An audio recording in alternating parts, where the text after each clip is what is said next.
Hi grade 12s and welcome to today's math class. Our topic of discussion today is functions and inverse functions, specifically linear and parabolic functions. So a quick side note, whatever is not completed today will be completed or we will continue with it in next week Saturday's class. So let us start. 1.2, there are two shapes of a linear function and they look different. One looks like it's leaning more towards the right, one looks like it's leaning more towards the left. So if we look at the first one, 1.1, that is an increasing shape, and that is when the gradient is positive. So if we have a positive linear gradient, we will end up with an increasing function shape. If we look at 1.2, that is a decreasing function shape as a result of a negative gradient. So to recap, whenever we have a positive gradient, we will have an increasing shape. And whenever we have a negative gradient, we will have a decreasing shape. Increasing and decreasing shapes become important later on in parabolic, hyperbolic, and exponential functions. You could be asked questions such as, for which values of x does the graph increase, or for which values of x does the graph decrease? So an example of that could be, if you have a parabolic function. So if you have this parabolic function, and let's say this is our turning point, let's give this x equals 2, for example. Now, if we are asked for which values of x does the graph increase, so now we are specifically looking at an increasing function. What we can do is we look at the shape on the left and the right hand side of our turning point. So if you look at the right hand side of our turning point, it looks quite similar to the increasing function shape. So it looks similar to this. Whereas if you look at the left hand side, it looks similar to our decreasing function shape. So you can have a look at both shapes. So this is how we are able to identify which parts of the graph are increasing and which parts of the graph are decreasing. So we can see that on the right hand side of our turning point, the graph is increasing. So our answer to this question would be x greater than 2. If we were asked for which values of x is the graph decreasing, so if you look at the left side, it looks like a decreasing shape, or it looks like a negative linear gradient shape. So all of our values to the left of our turning point are a decreasing shape. If you struggle with inequality signs, what I would suggest is just making an arrow. So because we mentioned to the left of our turning point, so all you do is you draw an arrow pointing towards the left. And if you look at the shape of that arrowhead, that's the shape that we are going to use. So x less than 2. If we were to draw an arrowhead towards the right to show that the graph is increasing for all the values on the right, you can see that the arrow shapes are the same.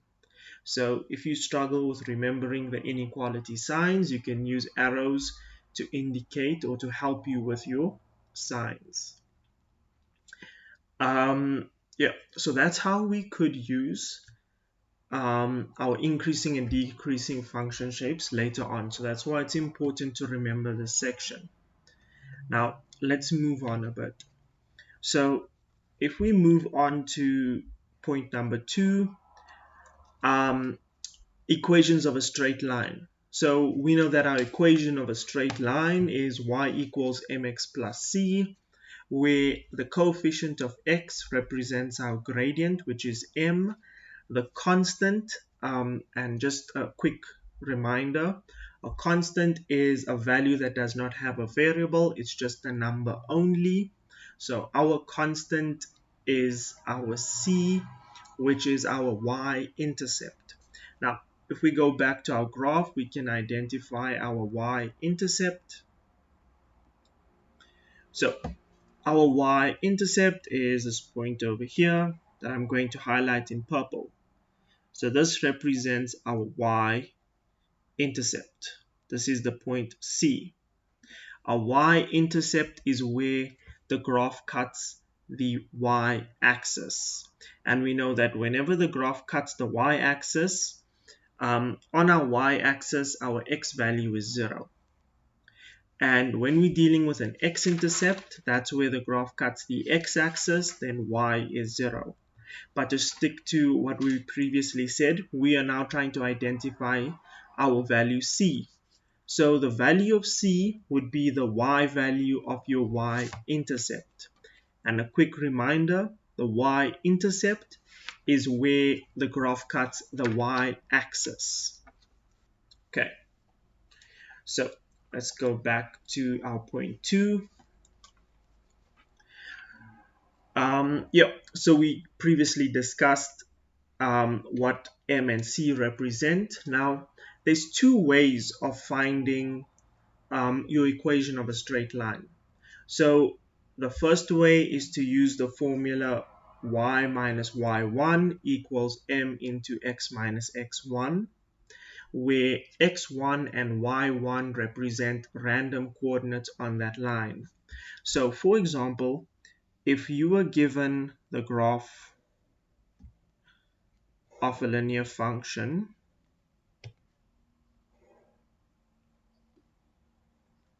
so this would represent, like we said previously, your C value.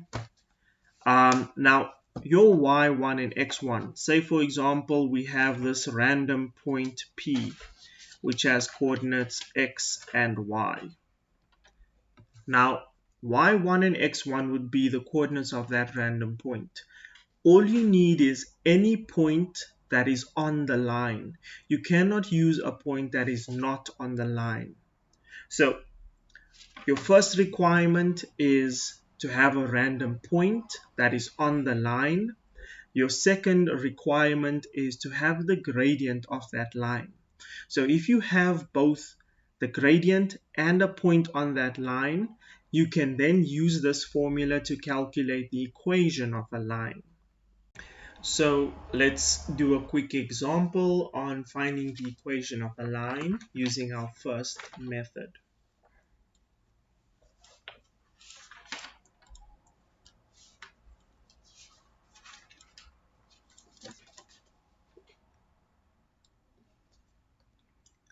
So let's allocate coordinates to P so that we can have our random coordinate, and we'll give this function a gradient. So let's make the coordinate of P 2 and 4, and our gradient, let's make it 1. So now that we have our gradient and we have a random coordinate on the line, we can use our first method. So we know the formula is y minus y1 equals m into x minus x1. Now let's allocate values. So this is going to be x1, this is going to be y1. So let's substitute y minus 4 equals, our gradient is 1, x minus our x1 value is 2. So just a quick side note, don't substitute in place of y and x, only substitute your random coordinate into y1 and x1. So if we multiply 1 into the bracket, that's going to give us x minus 2. Now we can take the negative 4 over to the right, and that is then going to give us x minus 2 plus 4, and that is then going to give us x plus 2 as the equation of our line. So Based on this, if we write down our equation of a straight line formula,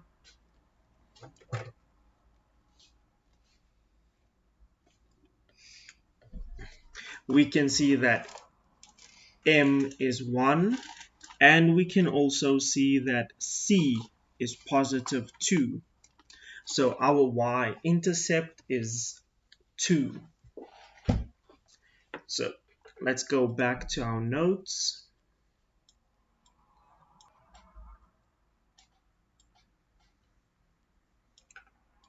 Now, the second method that we can use from 2.2 is the method of y equals mx plus c.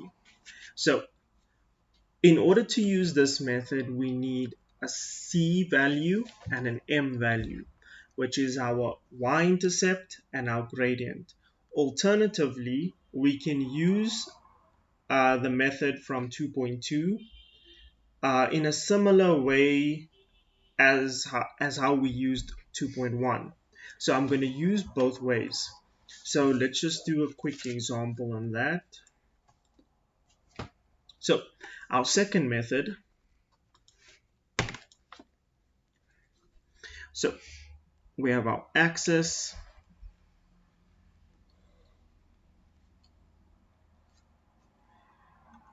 we've got our function, this is our value of c, let's make it 3. So let this be positive 3, that's our c value. Now we need a gradient. So our c value is 3. Let's give our function a gradient of 2. So if we have our c value and our gradient, the formula becomes much easier to use. So all we do is we write our formula, y equals mx plus c, and we just substitute the value of m, which is 2, and our value of c, which is 3. So there's less steps compared to the previous one. So this is a much easier formula or a much easier method, but we can only use this method when we have our c value. So we just substitute straight. Now, another way of using this method is to just substitute your x and y to find c. That is only if you are not given c. So there's two ways of using this one method. So essentially we kind of have three ways of finding an equation of a line.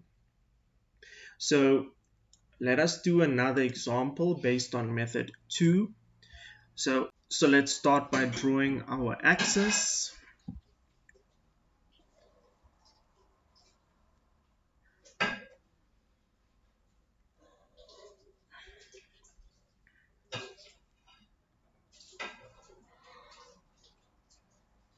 Okay, so let's use negative coordinates in this example because we haven't done any before.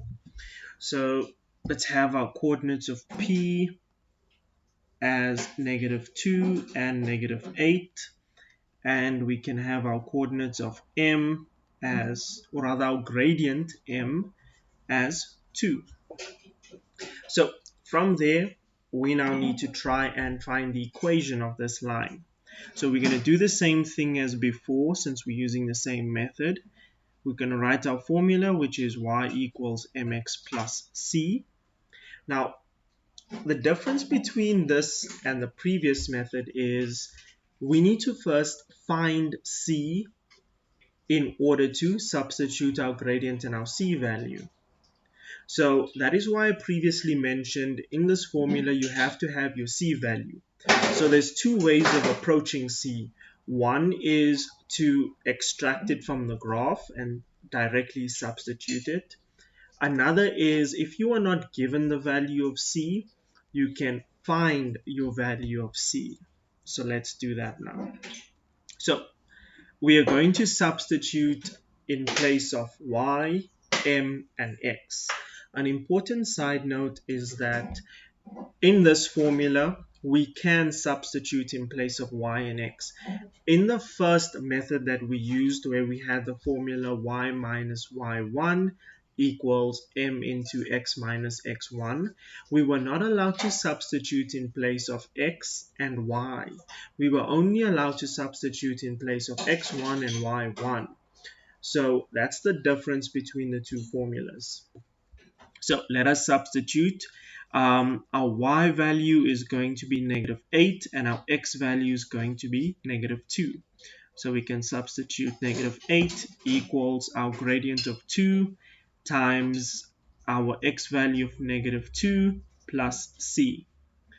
From here we'll end up with -8 equals -4 plus c. From here we can take -4 to the left. We'll end up with +4. And finally we have a c value of -4. So that means our value of c, or our y-intercept, is at -4. So our graph cuts the y-axis at -4. Now we are not done. This was only to find our c value. So now that we have c, we can rewrite our equation y equals mx plus c. We can substitute our values of m, which is 2, and our values of c, which is -4. From there we have an equation y equals 2x minus 4. So those are the three ways that we can use to calculate an equation of a straight line. So let's move on to point 3. So with point 3, we are dealing with intercepts. So we have two types of intercepts. We have an x-intercept and we have a y-intercept. So when we're dealing with point 3.1, we are investigating how to find an x-intercept. So let's first discuss what an x-intercept is. So we've got our axis. Now, if we have a function, move it away from our origin. So if we have this function, we need to find what our x-intercept is. So the x-intercept is the point on a graph where the function cuts the x-axis. So if we look at our graph, we need to find where does our function cut the x-axis, and our x-axis is this horizontal axis. So we can see that our graph cuts our x-axis at this point here. So this is our x-intercept. And what you notice from this point is that the value of y is 0 at this point. So to conclude, an x-intercept is the point on the graph where the function cuts the x-axis and the value of y is 0. Now, how do we calculate the x-intercept? We calculate our x-intercept by substituting y as 0 into our function, then solving for x. So we'll do an example based on this in a minute. So if we move on to our y-intercept. So if we want to find our y-intercept, we need to first discuss what a y-intercept is. So if we look at our graph, we've got our y-axis, which is the vertical axis. Now, a y-axis is the point on a graph where the function cuts the y-axis. We previously discussed that when we were dealing with point 2, equations of a straight line, our value of c. So to repeat once more, the y-axis is the point on a graph where the y-intercept is the point on the graph where the function cuts the y-axis. So that is going to be this point over here. Now, an important thing to notice is that when the graph cuts the y-axis, at the y-intercept, the value of x is 0. So how do we find our y-intercept? All we do is substitute x as 0 into our function and solve for y. So let's do an example based on that. So if we are meant to find our x and y intercepts of the function 2x minus 6, let's first start with our x-intercept. So we know our x-intercept is where y is 0. And we previously discussed that in order to find an x-intercept, you substitute y as 0. So our function is f of x equals 2x minus 6. We know f of x represents y, so that's going to be y equals 2x minus 6. So from here, we substitute y as 0. So that's going to give us 0 equals 2x minus 6. From here, we can take negative 6 to the other side, or you can take 2 to the other side. It's completely up to you.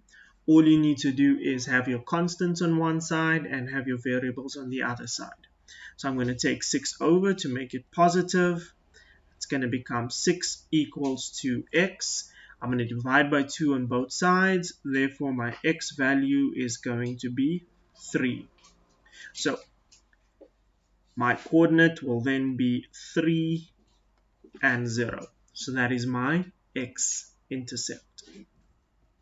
If I want to find my y-intercept, I know my y-intercept is where x equals 0. So an easy way to remember it is to think of opposites. So an x-intercept is when y is 0, and a y-intercept is when x is 0. So it's kind of like opposites. So step number 1, write out our function. We know f of x is y, and then we can substitute x as 0. So from here, we end up with 2 times 0 minus 6, and that gives us y as negative 6. So our coordinate would therefore be 0 and negative 6. So that is how we find our x and our y intercepts. So let's move on to domain and range. So dealing with points number 4 and 5. So domain represents all the x values that a graph touches, whereas range represents all the y values that the graph touches. So for example, if we have our axis,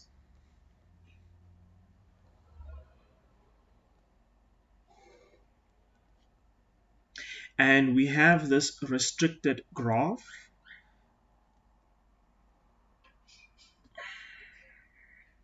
so let's say our graph is restricted to these points. Let's make this negative 4, and let's make this 6. So our graph is restricted to those points. If we were to discuss our domain, like I said previously, the domain is all the values of x that the graph touches. So if you look here, the graph touches all of these values of x.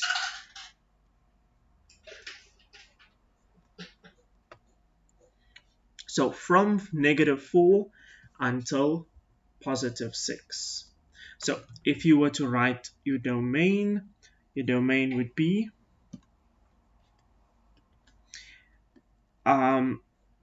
x greater than negative 4 but less than 6.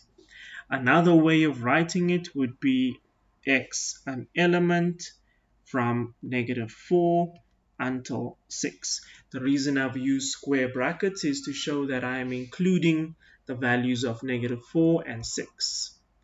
If I was not including the values of negative 4 and 6, I would use rounded brackets. Just a quick note, this is supposed to be equal to as well. Sorry about that. So it's x greater than or equal to negative 4 or less than or equal to 6, because we are including those values. So you can write it either way, it doesn't matter. So you can write it as option 1 or option 2, both are fine. Now, if we want to find our range, keep in mind that range is all the y values that the graph touches.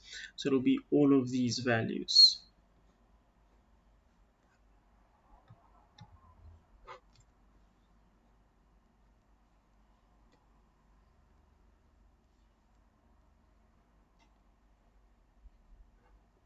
So when we're dealing with range, we'll start with our minimum and move up to our maximum.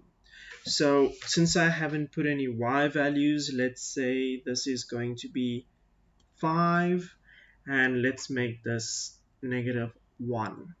So if we write down our range, this is going to be, let's see, range, we can write it as our minimum, which is -1, until our maximum, which we said is 5. Alternatively, we can write it as y, an element from our minimum, which is -1, to our maximum, which is 5. So the first one just basically means y is greater than -1 but less than 5. The second one is y is from -1 to 5. They both mean the same thing, it's just a different representation. So you can choose either option, the first or the second, just as in domain. So let's do a quick example based on that.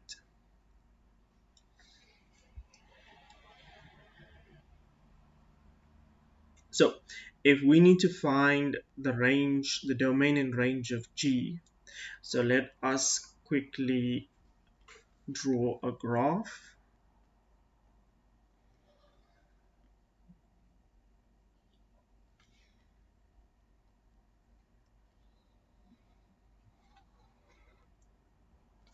So we've got our function.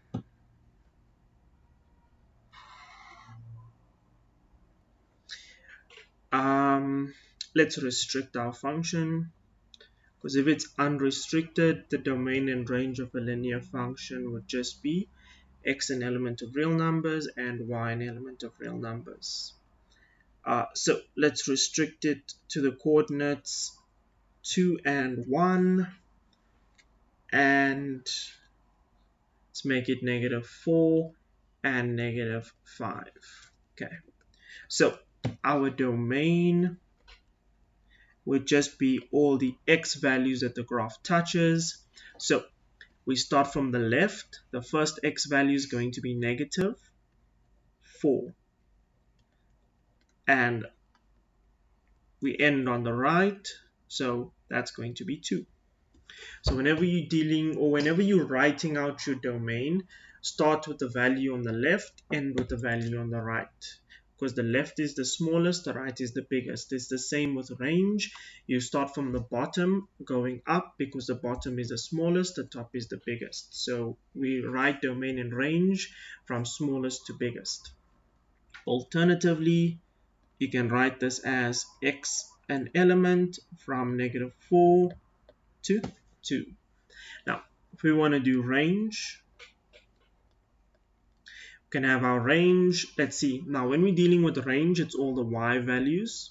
So our smallest y value is -5 until our biggest y value, which is going to be 1.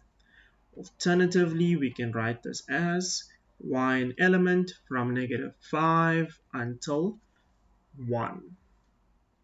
So that's how we can write down our range and domain. Let's move on to our next point, which is reflection. So when we're dealing with reflection, there's two types of reflection. We can either reflect in the y-axis or the x-axis.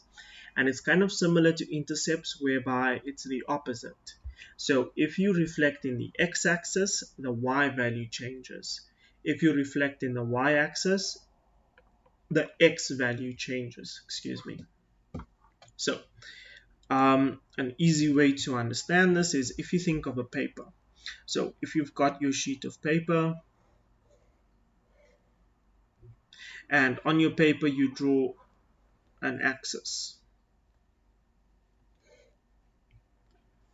Now, fold your paper along the axis. So you'll fold your paper along the y-axis and along the x-axis. So when you open up your paper, you should have 4 squares, which represents quadrant 1, 2, and 3, or the positive side of the x-axis, the negative side of the x-axis, whichever you want to call it. So if you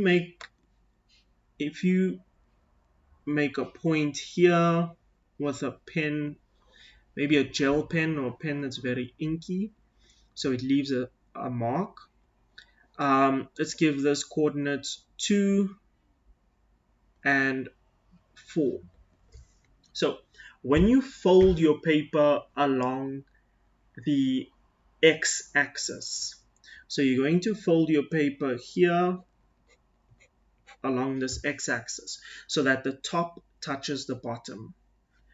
Now, that's why I said use a pen that's inky, something that's going to leave a smudge mark or an ink stain. So when you fold your paper and press it down, you should then see an ink mark or an ink stain at the bottom of your page once you open it up.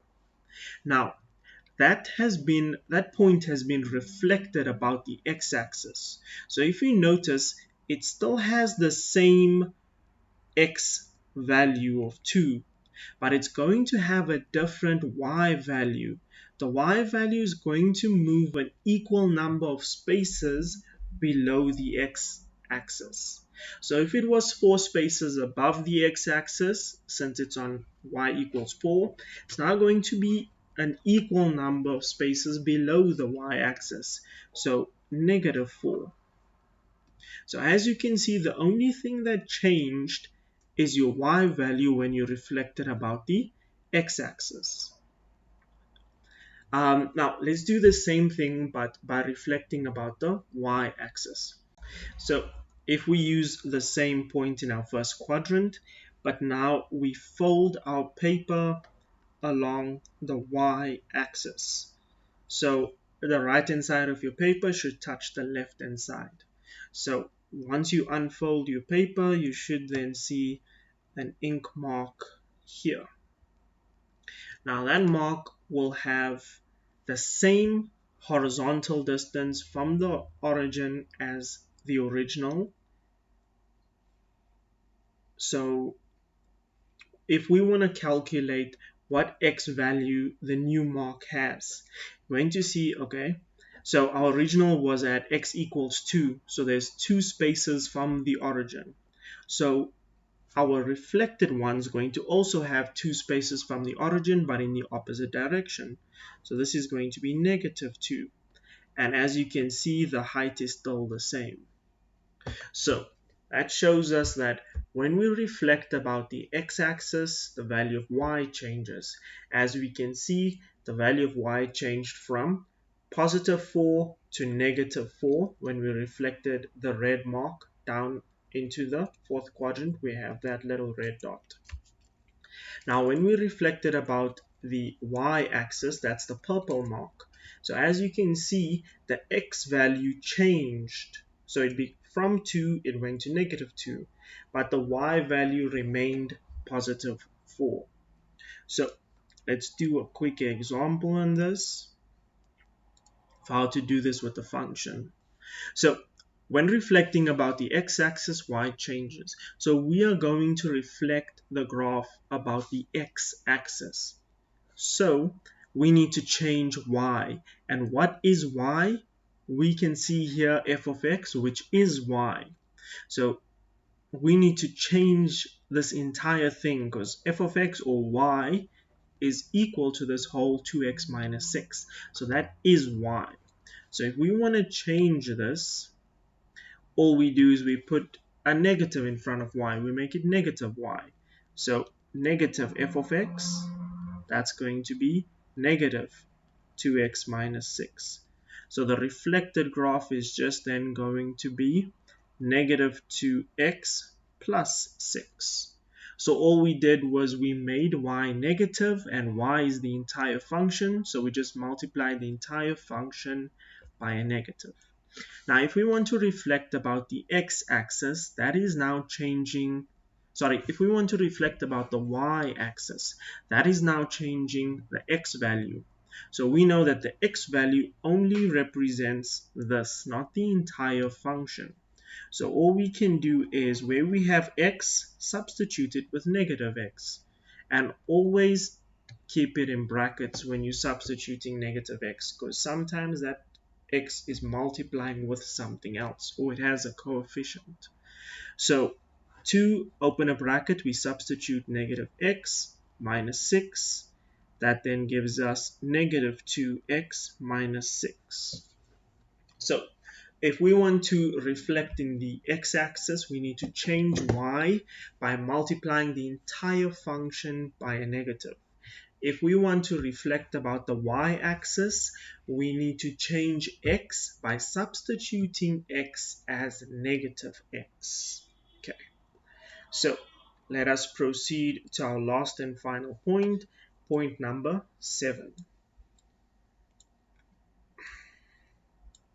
So point 7 deals with inverse functions. So when we're dealing with inverse functions, there's 3 things that we need to know. We need to know how to find the inverse of a function. We need to know how to find the domain and range of an inverse function. And we need to know how to sketch an inverse function. So our first point, 7.1, how to find an inverse function. So it's not very difficult. There's only 2 steps involved. All we do is we swap x and y, or interchange them. So we swap positions. So where we have x, we put y. Where we have y, we put x. So we're just interchanging the x and y values.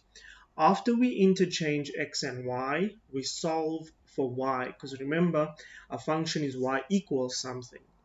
So to repeat once more, we interchange x and y, and then we solve for y.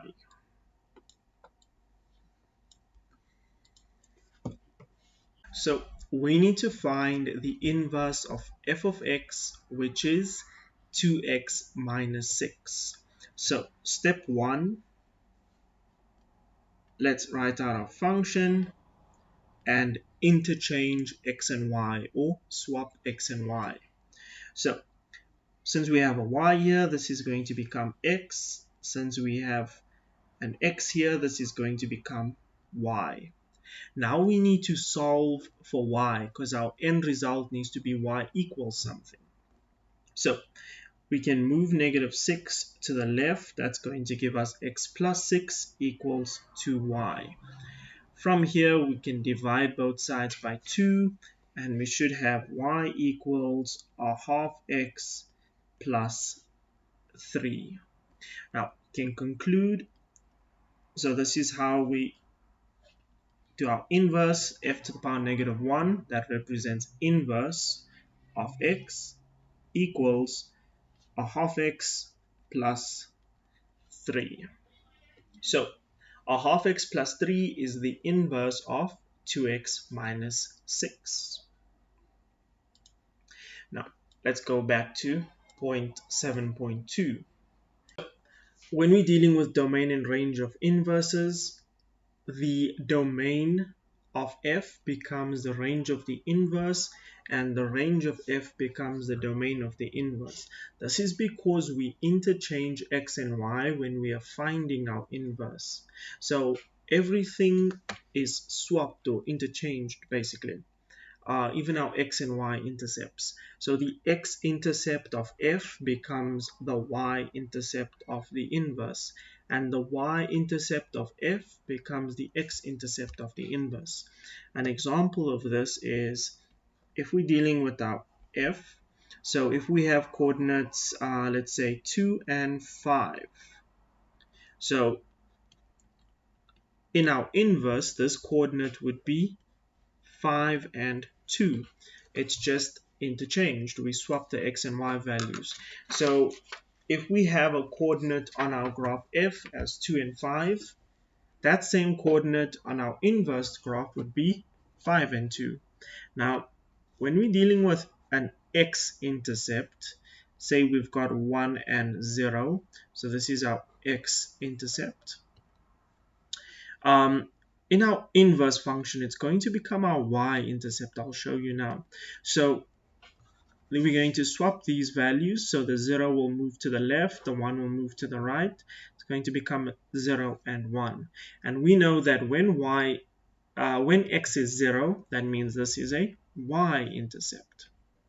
So as you can see, the x-intercept of f became the y-intercept of the inverse. And you'll see the same thing happen with the y-intercept of f. It's going to become the x-intercept of your inverse. So if you interchange 0 and 2, it's going to become 2 and 0. And we know if we have a y value of 0, that means this is an x-intercept. So you can see they were just swapped. Now, if we're dealing with domain, so the domain of f is going to become the range of the inverse. Say for example, the domain of f was maybe -1 until 5. In our inverse, this will now be the range, so it will be -1 until 5 in terms of range. Now if we have the range of f, let's say for example the range is maybe -2 until 10. Now the range of f will then become the domain of the inverse of f. So that will then become -2 until 10. So all you do is you swap them and you give them the appropriate x or y values, because remember, even though they swap, range is still y values and domain is still x values.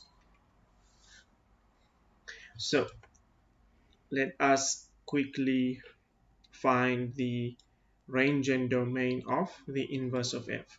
So we previously found the equation of f. So what I'm going to do to make it easier, I'm going to plot f and I'm going to restrict it and then find its domain and range. That will allow us to find the domain and range of our inverse. So let's quickly write down our functions. So we've got f of x is equal to 2x minus 6, and the inverse of f of x is equal to a half x plus 3. So let's quickly draw our axis.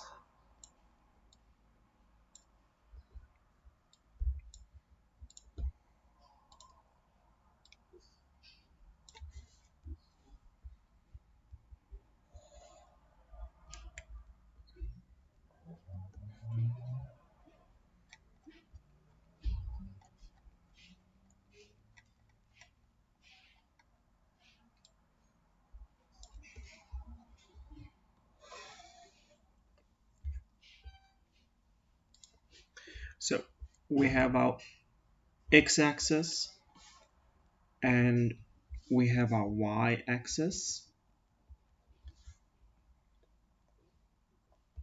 Now, in order to find my domain of my inverse, I'm going to restrict my original function f. The reason I'm going to restrict it is because if I don't restrict it, my domain and range are just going to be x an element of real numbers or y an element of real numbers, because my function is going to touch all of the x and y values in our graph, because it continues from -infinity to +infinity in both the x and y directions. So I'm going to restrict it so that we can see some actual values in our range and domain. But in an actual question, if they ask you for the range and domain of the function, don't restrict it unless the question states you need to restrict it or it is restricted. So in order to draw our function of f, I need to find my x-intercept and my y-intercept, and I need to create my restriction for this question. So I'm going to restrict my graph from, let's see, let's restrict it from -2 until +6.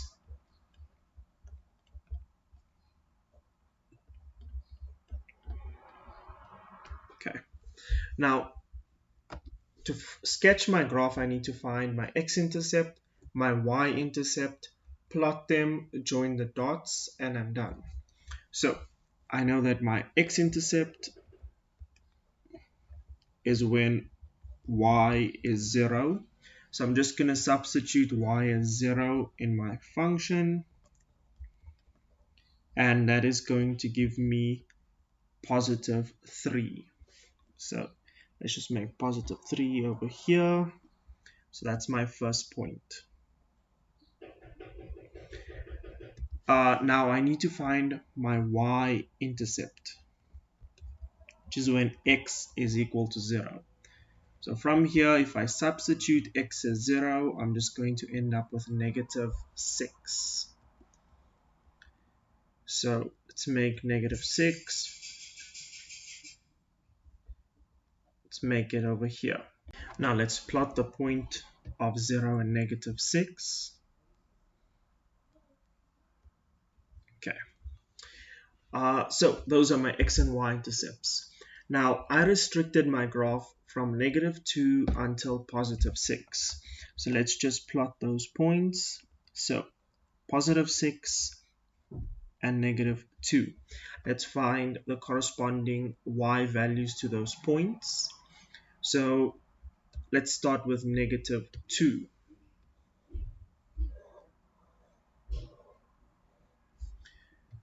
So if I want to find f of -2, that's just going to be 2 times -2 minus 6, which is then going to give me -10.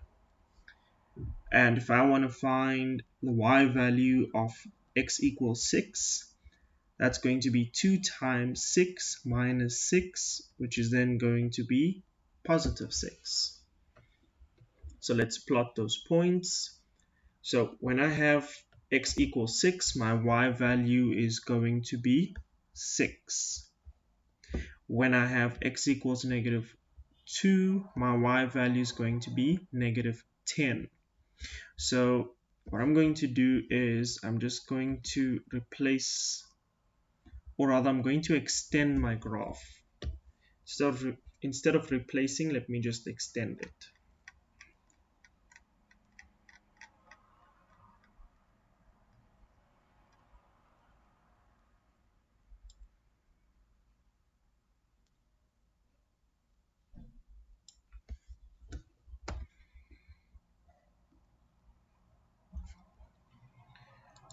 Okay.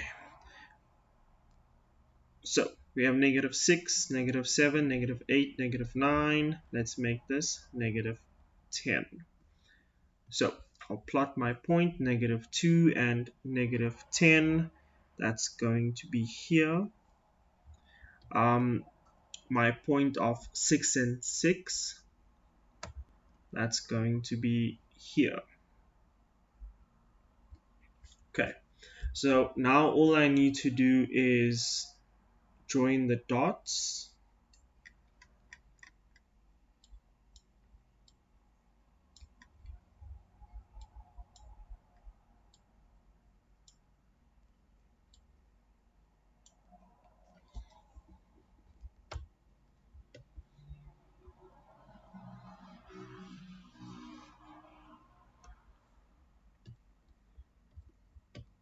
Okay, and just indicate my restriction.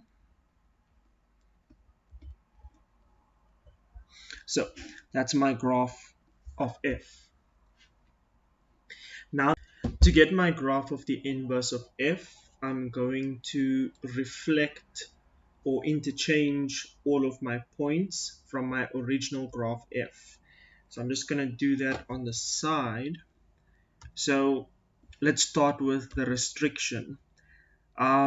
With the restriction, we had coordinates of 6 and 6.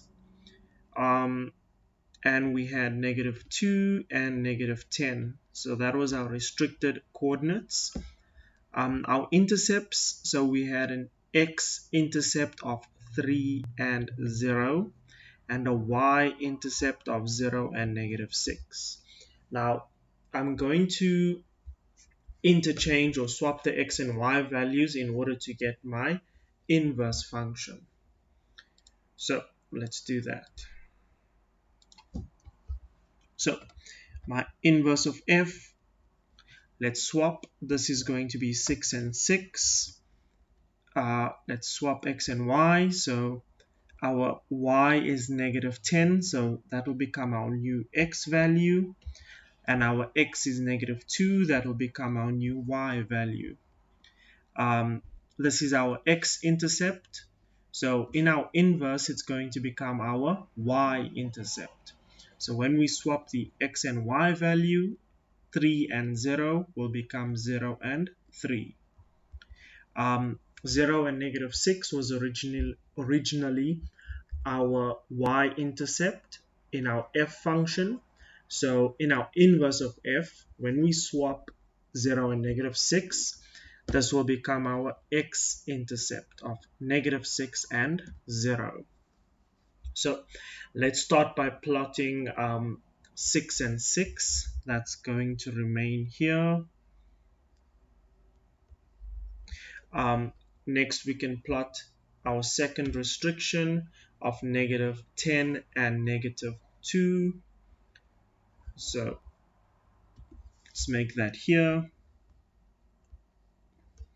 and -2. That'll be here. Let's see, what do we have next? We've got our y-intercept of 0 and 3.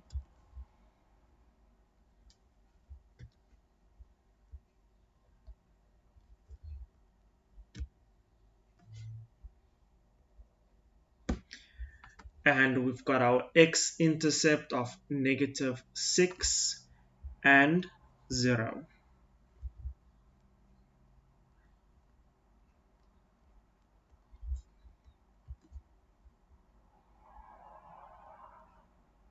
Okay, so let us connect all of the points. This is going to be our inverse function.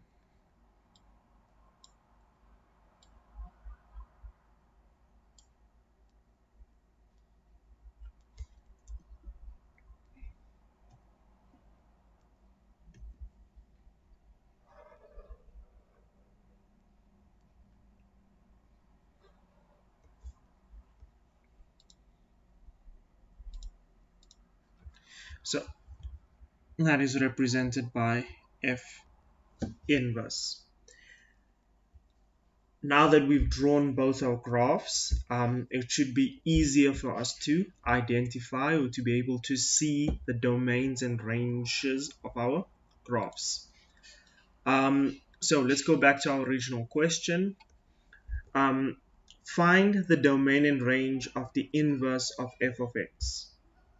So straight from here, because we've now drawn our graph, we can find our domain or range.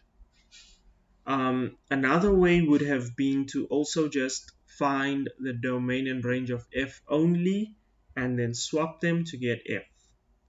So you can use either method. Let's start by just identifying the domain and range of our inverse first. Then we'll use the other method of getting our domain and range of f and then interchanging it to get our domain and range of the inverse. So the second method can be used if you don't have a sketch of the graph. And the first method that we're going to use now is if you do have a sketch, you can just you can see the domain and range. So let's start with that.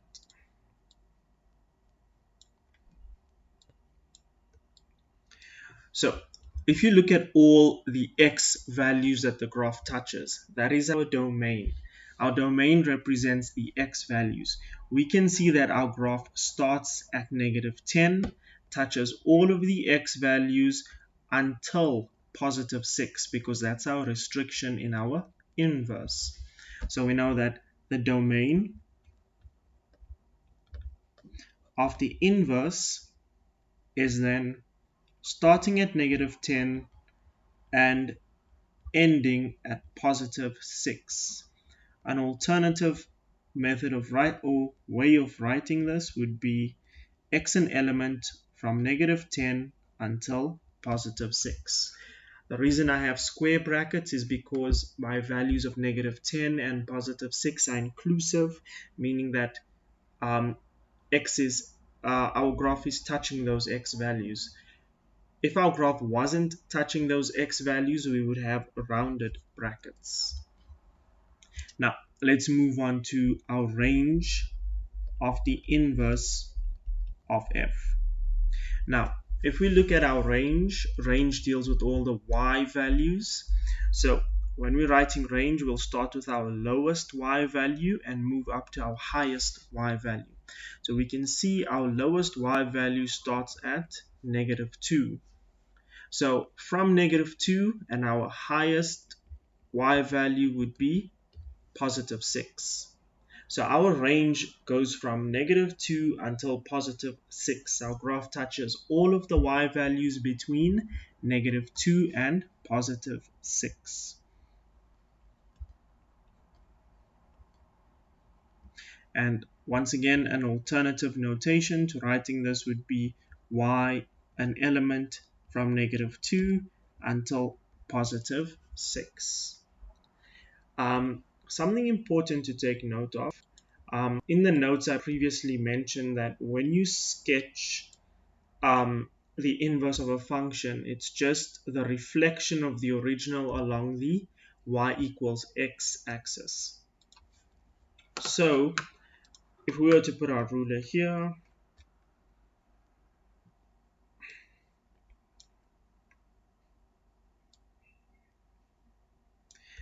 and draw our y equals x axis, so let's just do it in a highlighter.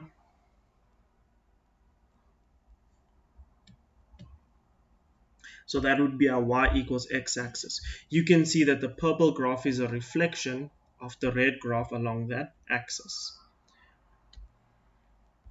Okay, so that was our first method of just looking at the graph and identifying all the x and y values that our graph touches in order to find our range and domain of our inverse. Now, the next method I'm going to use is to find your domain and range of your original graph f, interchange the domain and range in order to find the domain and range of our inverse of f of x. This method can be used when you don't have a sketch of your inverse. So our first step is to find the domain and range of our original graph f, which is the red graph. So the domain of f, so we can see that all the x values that the graph touches are from -2 until positive 6, which is our restriction. So it's going to be from -2 until positive 6. Now our range,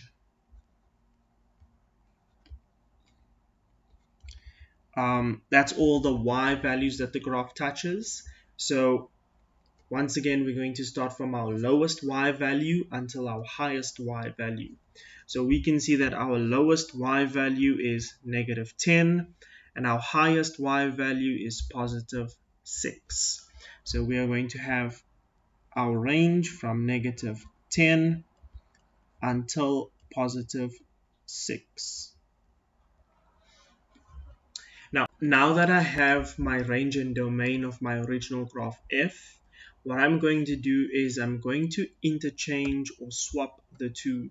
So where I have range, I'm going to put domain. Where I have domain, I'm going to put range. So just swap them.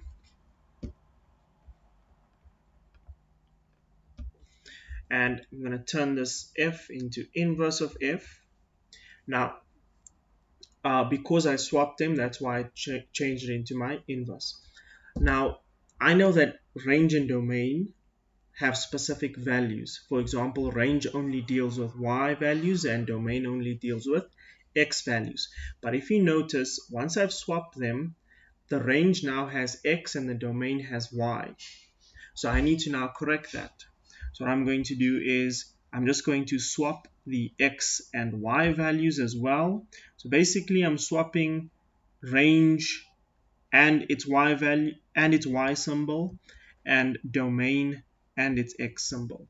So we've swapped range and domain to get our range and domain of our inverse. Now, if the question was specific whereby they only wanted the domain or they only wanted the range, from this point you can just erase or put a line through what you don't want. So this is another method of finding our range and domain of our inverse, where we just interchange or swap the range and domain and x and y symbols. Okay, so that will conclude our notes or theory section. So let's move on to one of our past paper questions. So our first past paper of today is from a November 2015 exam paper. It's quite similar to what we've done in our theory section, whereby this is also restricted. So I haven't really seen a lot of examples or a lot of questions in past papers being asked on linear restrictions. So this was quite interesting. So if we read question 5, given h of x is equal to 2x minus 3 for the restriction -2 until 4. So this is our domain,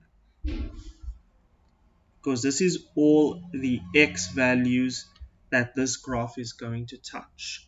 So this is the domain of h. It then states that the x-intercept of h is q. So let's just make a note of that. So q is our x-intercept. And we know our x-intercept has a y value of 0. Now, if we move on to question 5.1, we need to determine the coordinates of q. So we previously did this in our example, whereby we found the x-intercept of a linear function. So if we want to find the x-intercept of a linear function, we follow two steps. We substitute y as 0 and we solve for x.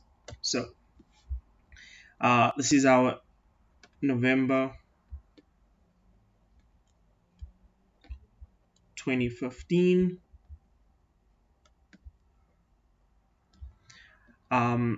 and this is question 5.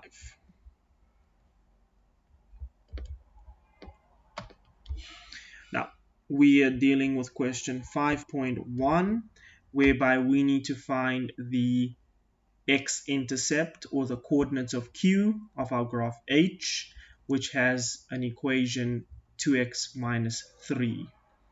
So let's do that.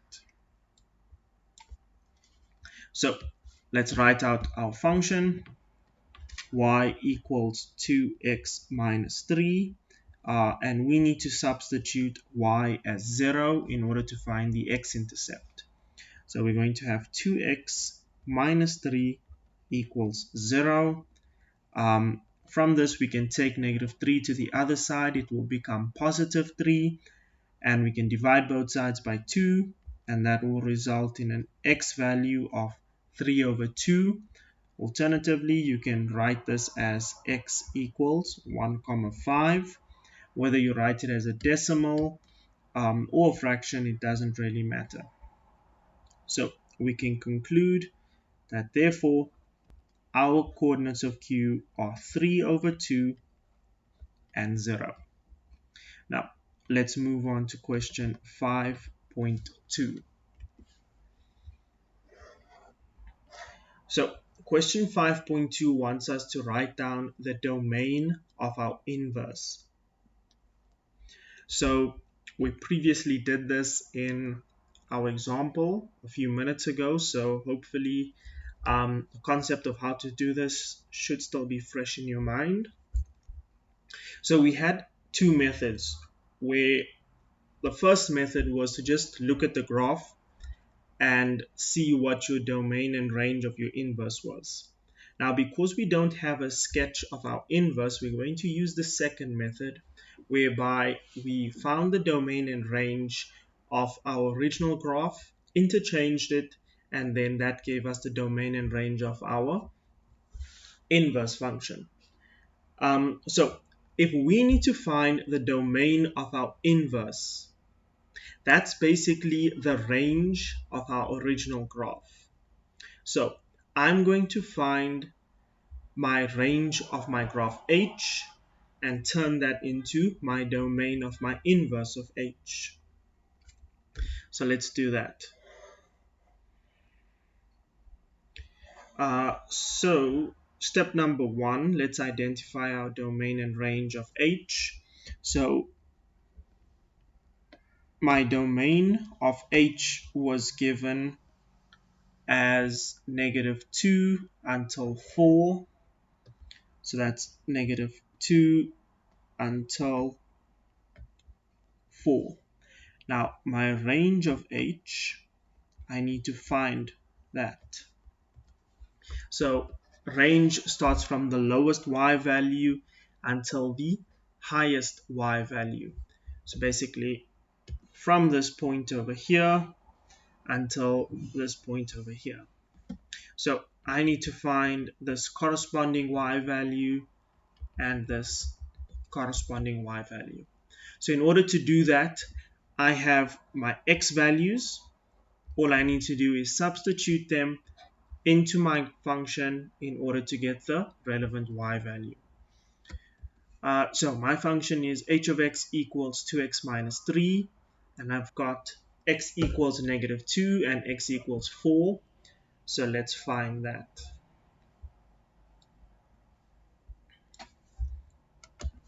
So h of x equals 2x minus 3.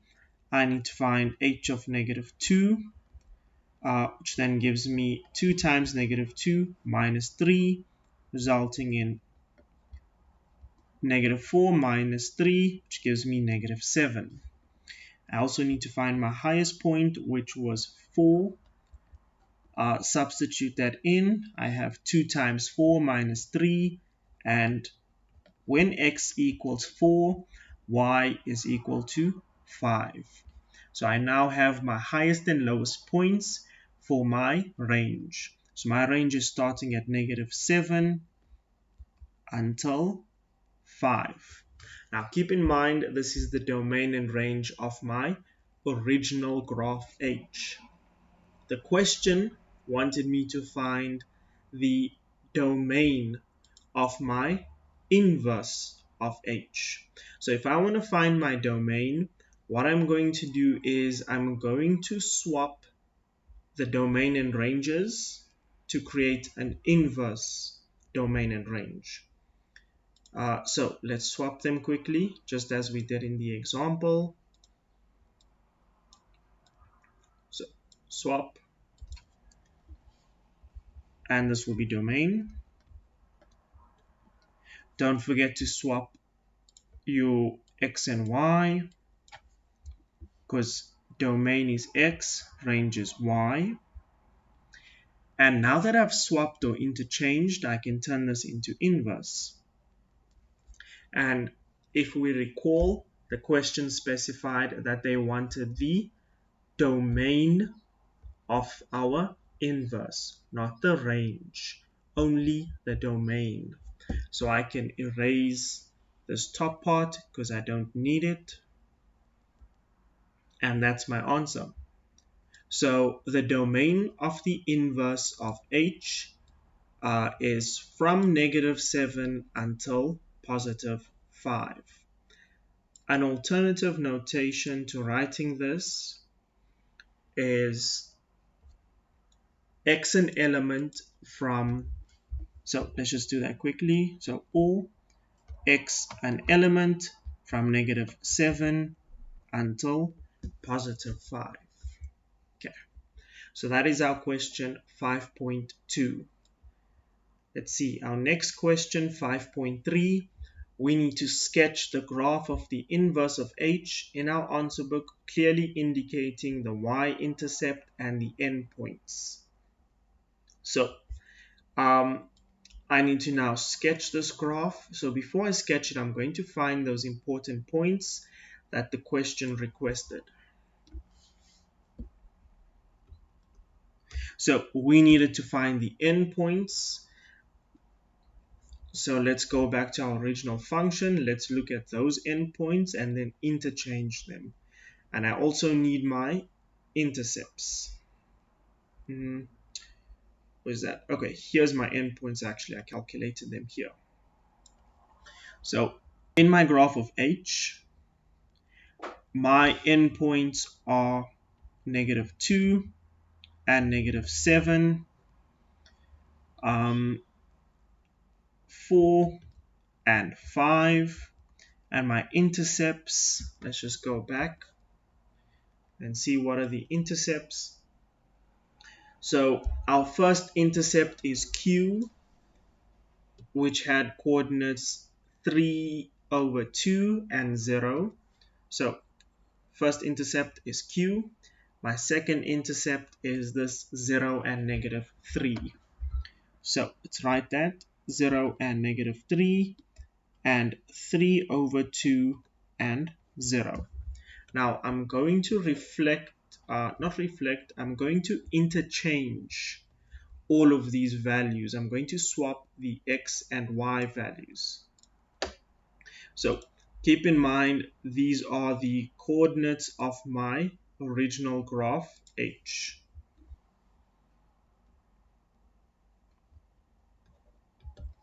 Now, if I want to find the coordinates of my inverse of h, I interchange these values. So -2 and -7 becomes -7 and -2. 4 and 5 become 5 and 4. And -0 and -3 becomes -3 and 0. 3/2 and 0 become 0 and 3/2. Now my question specified the y-intercept, not the x-intercept. So when I write my coordinates, I'm going to specify my y-intercept instead of my x-intercept. So let's just locate our y-intercept. Our y-intercept is when x is 0. So this is our y-intercept. So let's sketch our graph. Before we sketch it, let's just create some space. So I'm going to move my coordinates to the right side.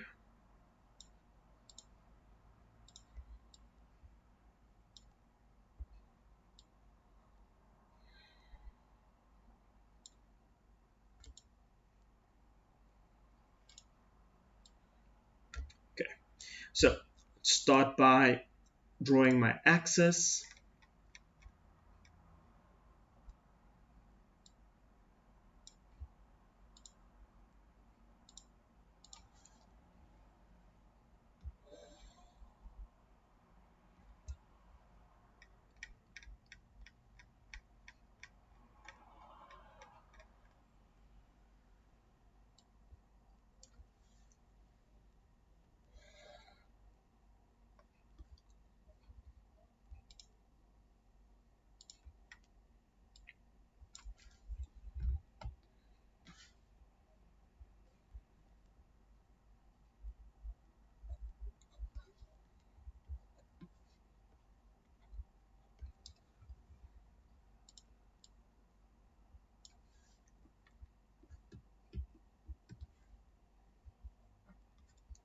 Okay, so I now have my x-axis and my y-axis drawn.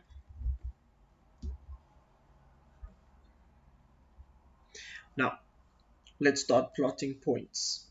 So I'm going to start by plotting my endpoints. So my first endpoint is -7 and -2. To make this easier, let's just get rid of these points because we don't need them anymore. That way we can move these a bit closer so I don't have to zoom out so much.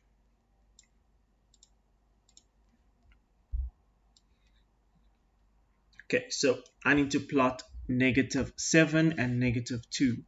So let's make -7 over here and -2 over here. So that's my first point. Then we have 5 and 4.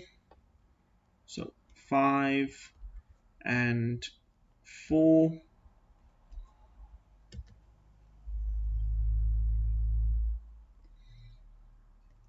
And from this point, we can just go straight ahead and connect our points.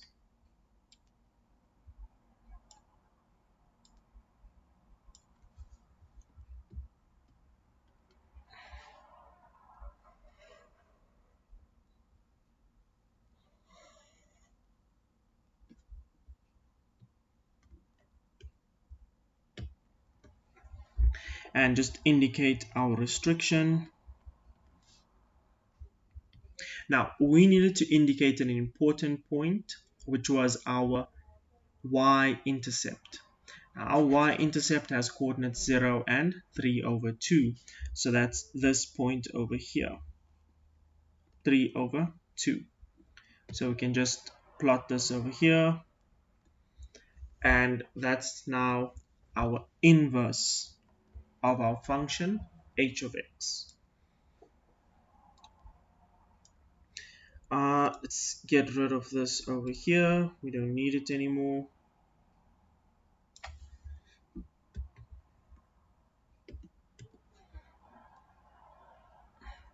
Okay.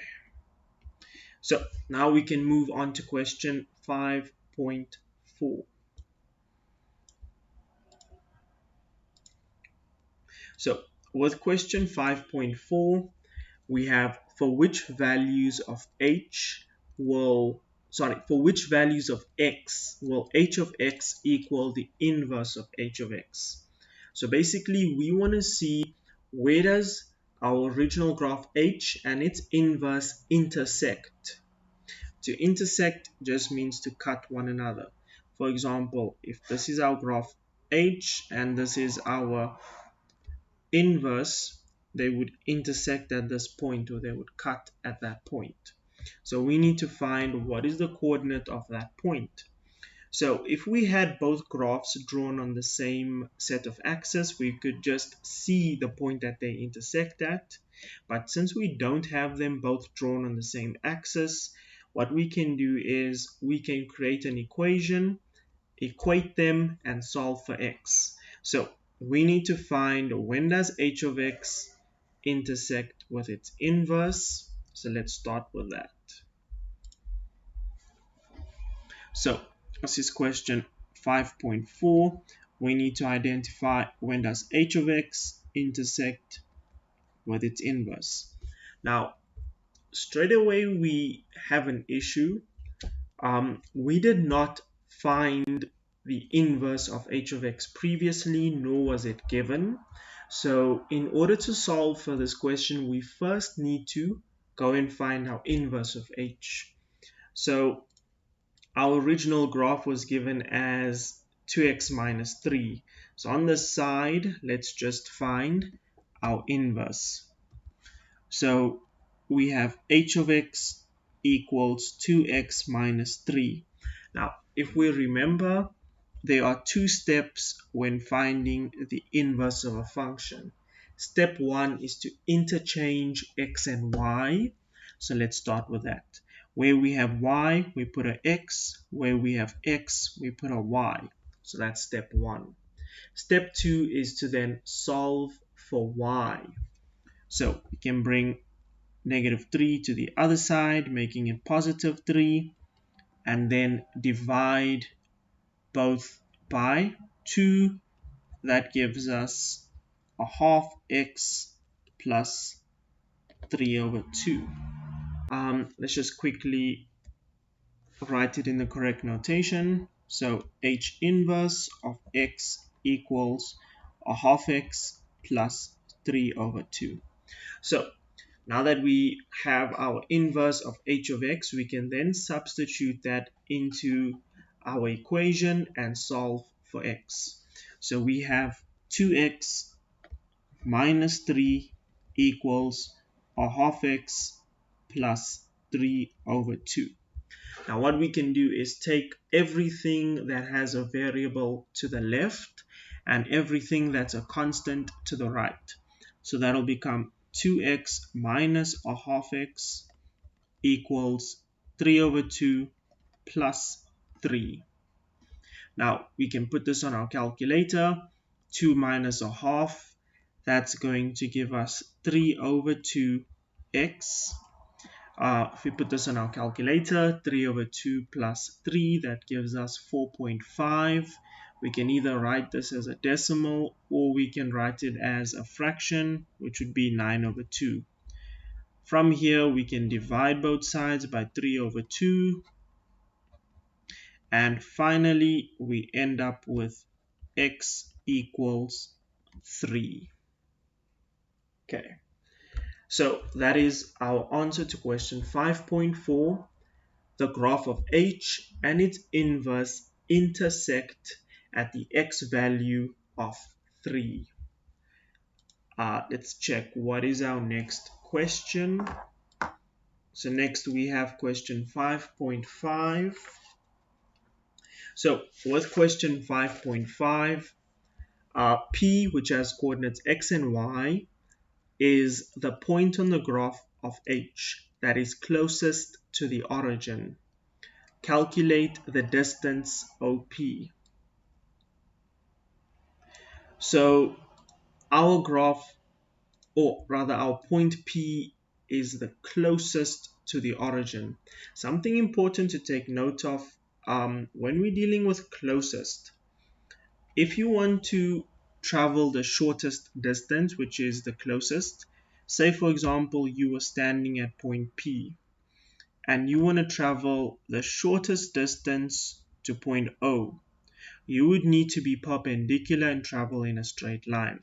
For example, if you traveled at an angle or went around, your distance would be longer as compared to just being moving in a straight line perpendicular to the point. So based on that, we know that OP is then perpendicular to the function h. So this is our h, this is OP. Okay, so one method to do this would be, because we're dealing with perpendicular lines, we can find the gradients using our rule. The product of the gradients of the lines are equal to -1. An alternative option would be to use calculus to derive equator 0, solve for x. That will give us our minimum stationary point. Yeah. But since we haven't done calculus as yet, it's still the beginning of the year, let us go with the first option. So what we'll do is, let's start by finding the gradients of both lines. So let's do that. This is question 5.5. Okay, so I don't need this anymore. So question 5.5.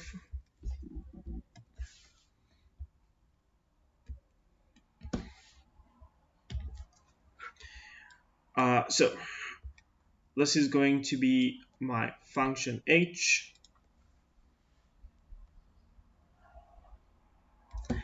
and this will be the perpendicular line OP.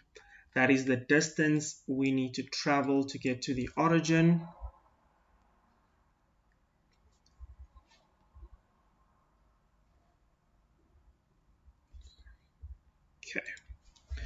So this is O,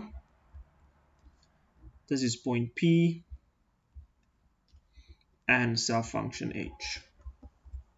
So just to repeat once more, the line OP is perpendicular to our function of H. Now our goal or the question is to find the length or the distance of OP. So we know that we can use our distance formula for that. But the issue is we don't have the coordinates of P, therefore we can't find our distance because we don't have any coordinates to substitute into our distance formula except for the coordinates of O, which is our origin of 0 and 0. So our first thing is we need to find the coordinates of P. Once we find the coordinates of P, we can then substitute our coordinates of P and our coordinates of O into our distance formula. So I'm going to use my gradients in order to find my coordinates of P. So I know that the gradient of OP is perpendicular to the gradient of our function f. Therefore, the gradient of OP times the gradient of H is equal to -1.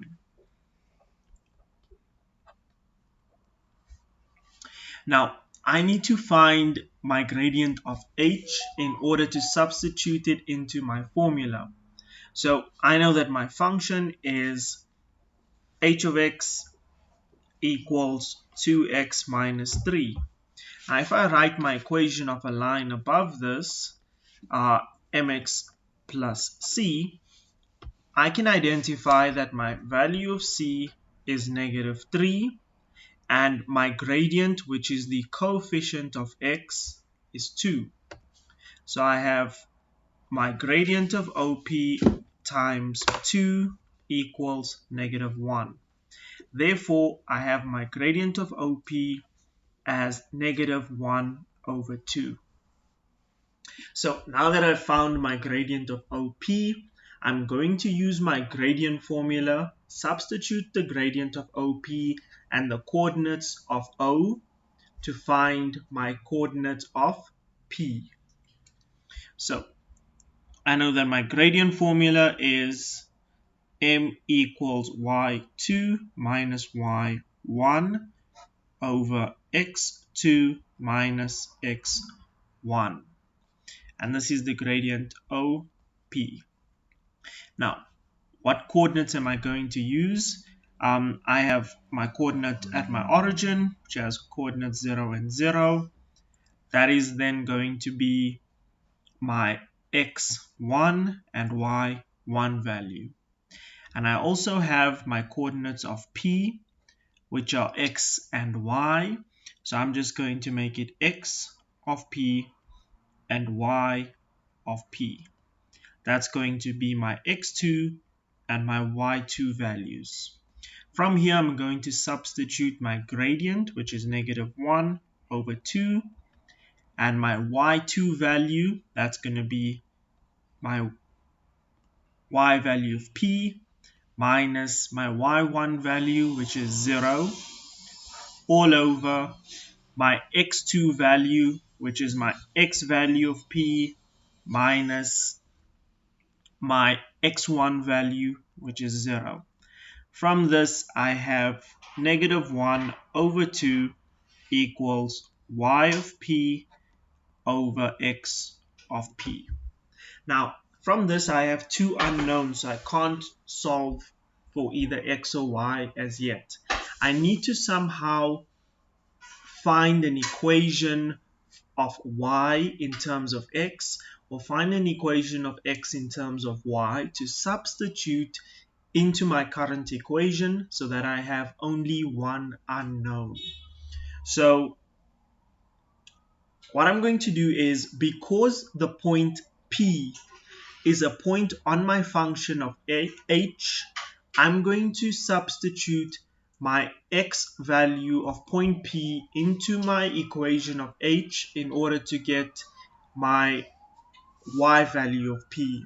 So I'm going to give me an exact value, but it's going to give me an equation in terms of x. So let's do that on the side. So h of x is equal to 2x minus 3.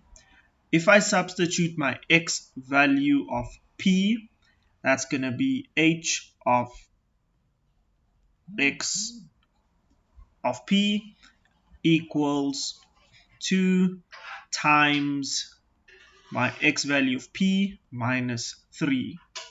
So I can conclude that my y value of P is equal to 2 times my x value of P minus 3. So I'm going to substitute this into my equation so that I only have one unknown in my equation. So that's going to be negative 1 over 2 equals 2 times x of P minus 3 all over x of P. From here, because I only have one unknown, I'm going to solve for that unknown, which is my x value of P. So let's cross multiply. So I'm going to multiply x with negative 1 and 2 with the top. So that's going to give me negative x of P equals 2 into 2 times x of P minus 3. That's going to give me negative x of P equals 4 times x of P minus 6. From here I can take all of my x values to one side. That gives me negative x of P minus 4x of P equals negative 6. Negative x minus 4x, that gives me negative 5x of P, which is equal to negative 6. I can divide by 5 on both sides, or rather negative 5 on both sides, and that's going to give me 6 over 5. Alternatively, we can write this as x of P equals 1, 2. Now that we have our x value of our point P, we can substitute this into our equation of H in order to find the y value of P. So we have y of point P is equal to 2 times x of point P minus 3. We can substitute 1.2 or 6 over 5, and that's going to give us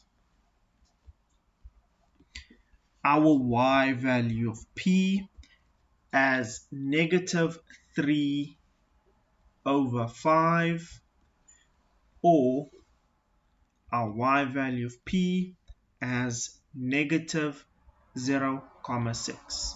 So whether you represent it as a decimal or a fraction, it doesn't matter. Okay, so now that we have our coordinate of P, which is 6 over 5 and negative 3 over 5, or 1.2 and negative 0.6, we can now substitute our coordinate of P and our coordinate of O into our distance formula in order for us to find the distance OP. So we know that our distance formula is equal to the root of x2 minus x1 squared plus y2 minus y1 squared. So our distance OP is therefore equal to our x2 value is our x value of point P, which is 1, 2, minus our x value of our coordinate O, which is 0 squared, plus our y value of point P, which is negative 0.6 minus 0 and that is squared. Now, we can put all of this onto our calculator, and it should end up with a value of 1.34 units. And that is our distance, or the shortest distance from O to P. Now that was question 5.5. It was a bit of a long question, so let's just recap quickly. Our goal was to find the distance OP. Now we know that in order for us to find the shortest distance between 2 points, they have to be perpendicular to one another. So our line OP we made our line OP perpendicular to the function h. From there, we calculated the gradient of OP because we already knew the gradient of h. And because they were perpendicular, we could use our formula of the products of the two gradients is equal to -1. From that point, we used our normal gradient formula. We substituted our gradient of OP and our x and y values of our origin point and x and y from our point P. From that, we saw that we have two unknowns, x and y, from point P. So we can't solve for two unknowns. So I created a second equation based on the fact that point P is a point on the line H. Therefore, if you substitute the x value of point P, you should get the y value of point P. So I substituted my x of point P into my equation. I got my y of point P. I substituted that back into my gradient formula, and I was left with one unknown, which is my x value of point P.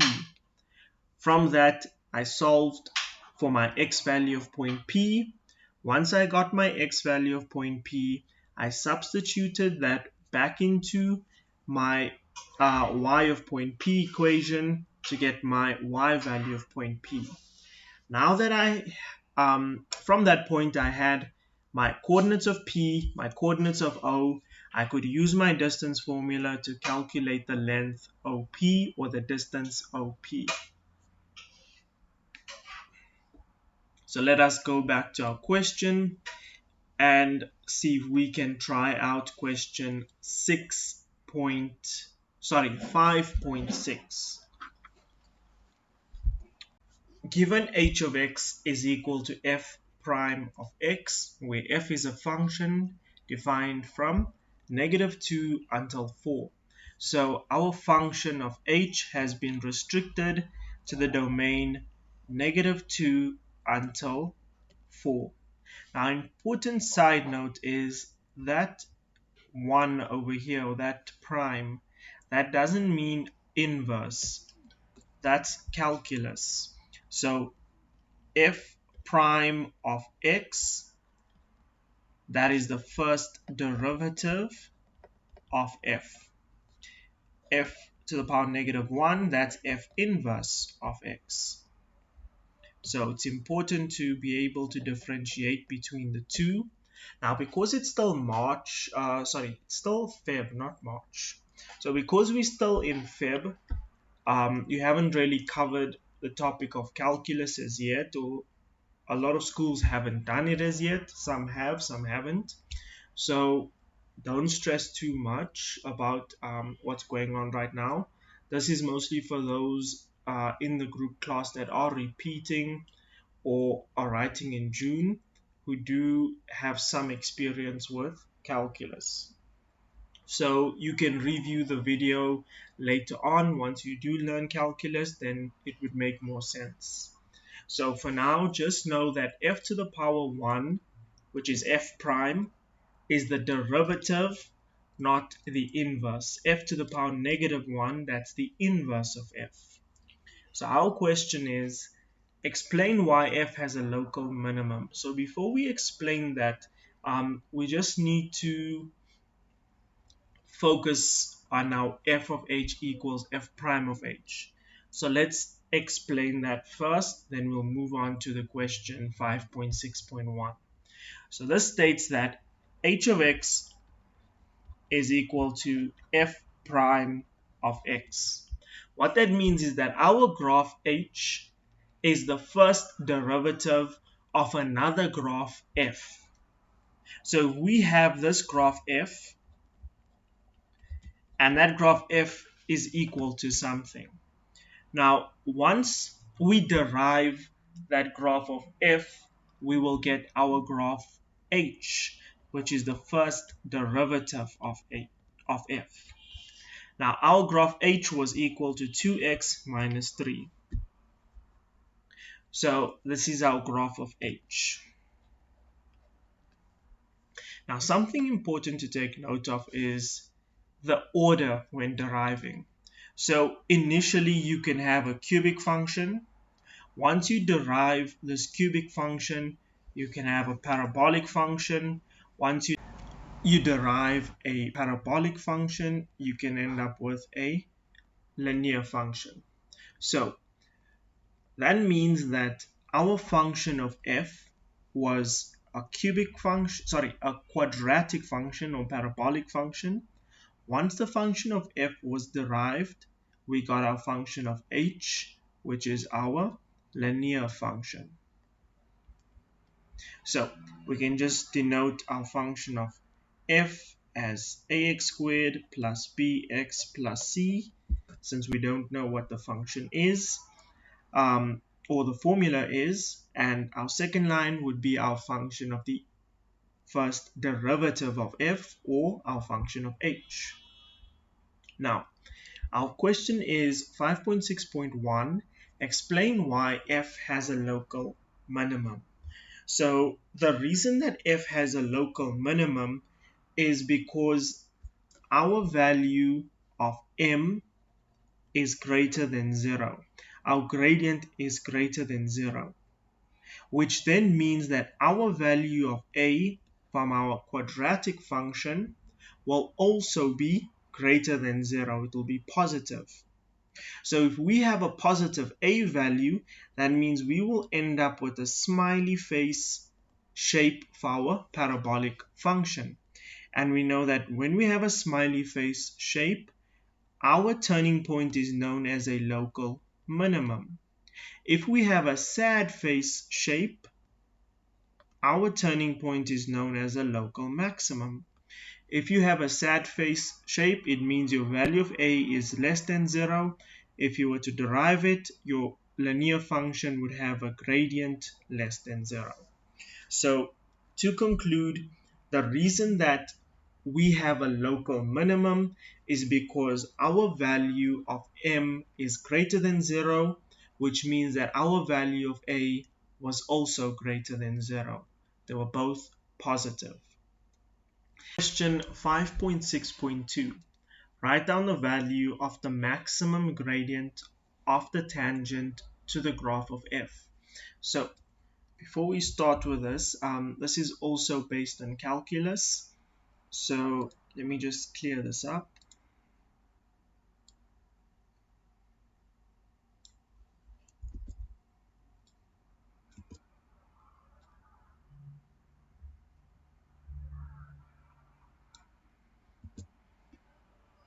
So something important to take note of is we can find the gradient of a function by deriving it the first time and substituting that value of x into the derivative. That will give us the gradient of that function or at that point, or the gradient of the tangent at that point. So we were told that we need to find the maximum gradient of the tangent to the graph of f. So like I said previously, if we want to find the gradient of the tangent of f, we need to derive once, so find f prime x, and then substitute the x value at that point to get the gradient. Now, we weren't given the function of f, so we can't derive it. However, we were told that f prime x is equal to h of x. So that means that the first derivative of h is our function of x. h of x. That is our gradient of our tangent. So we know that our function is 2x minus 3. That is how we find the gradient of our tangent. And it's stated that we need to find the gradient, the maximum gradient. So how do we find the maximum gradient? We would substitute the maximum x value, because you know that if you want a big y value, you'll substitute the biggest x value. So we can go to our graph and look at our function. So you know that if you want to find the minimum value, you'll substitute the lowest point, which will be x equals -2. If you want to find the highest or the greatest value, you'll substitute the greatest x value. And the greatest x value that we have is positive 4. So to find our maximum gradient, we are going to substitute our maximum x value, which is 4. So basically, we are substituting 4 into our function of h of x. So that's going to give us 2 times 4 minus 3, and therefore that is going to give us a value of 5. So we'll end it here for today.